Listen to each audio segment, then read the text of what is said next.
Bismillahirrahmanirrahiim.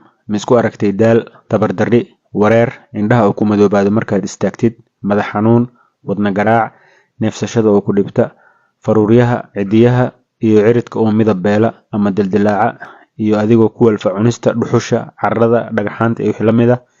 Haddii jawaabtu ha tahay casharkan adigoo kugu socda ee ka faa'iidayso lana wadaag bulshada. Magacaygu waa Dr. Mahdi, waxaan ka mid ahay dhakhaatiirta ka howlgasha isbitaalada East End. Astaamaha kore waxay tilmaan u yihiin cilada dhiig-yarida, taasoo badanaa lagu arko dadka nafaqa-darrida hayso, hooyada uurka leh, haweenka caadada ku dhiig baxda, dadka matago ama saxarooda dhiig, qoysaska fir u leh dhiig-yarida ama dad kala nool cudurrada dhiigga dhameeya. Dhiig-yarida waxay u kala baxdaa dhowr nuuc oo kala ah. 1. Dhiig-yari ka dhalatay macdanta birta oo jirka ku yaraatay, waxaana loo yaqaanaa iron deficiency anemia. Nuucan waxaa badanaa lagu arkaa dadka dhiig baxa iyo haddii birta jirka ku yaraato cunis la'aan ama ka faa'iidaysasho la'aan darteed. 2. Dhiig-yari ka dhalatay fitamiinada B12 iyo folic acid oo jirka ku yaraaday, waxaana loo yaqaanaa vitamin deficiency anemia. 3. Dhiig-yari ka dhalatay unugyada dhiigga oo burbura, taasoo loo yaqaano hemolytic anemia.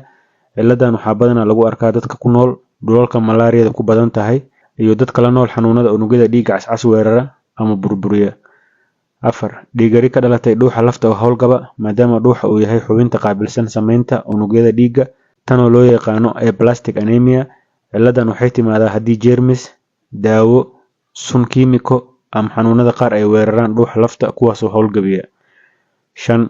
Dhiig-yarida la socota xanuunada raaga, taasoo loo yaqaano anemia of chronic diseases. Xanuunada jirka ku raaga waxay si tartiib ah u dhameeyaan dhiigga, waxaana kuwaas ugu horeeyo tiibishada, aydiska, kansarka, kelyo xanuunka, caabuqa mindhicirada iyo kuwo kaloo badan. Sidaa darteed, waxaa mar walba muhiim ah haddii dhiig-yari aad ka sheegatid in la ogaado sababta ku keentay dhiig-yaridaas iyo nooca ku hayo. In hemoglobin kaliya laga baaro qof walba oo dhiig la'aan looga shakiyo waa fikrad qaldan. Mararka qaar waxaa dhacda in HB-gaagu normal sheego adigoo dhiig-yari ku hayso, tanoo loo yaqaano normocytic anemia. Xaaladdan oo kale waxaad u baahanaysaa in baaritaano dheeraad ah lagu diro. Haddii dhiig la'aanta aan la xalin, waxay bararisaa wadnaha, kadibna way hawlgabisaa, waana sababta dadka dhiig-yaridu ku daahdo ay isku arkaan lugo barar, naqaskoo dhiba iyo neeftuur mar walba ay socdaan. Sidoo kale, daaweyntu waxay ku xiran tahay nuuca dhiig-yaridaada, heerka dhiig la'aantaadu ay marayso, iyo haddii ay jiraan xanuuno dhiigga kaa dhammaynayo. Halkaas ayaan kaga baxay casharkan. Wixii su'aalaha noogu soo gudbi qaybta comments-ka ee videogan. Waana mahadsantahay.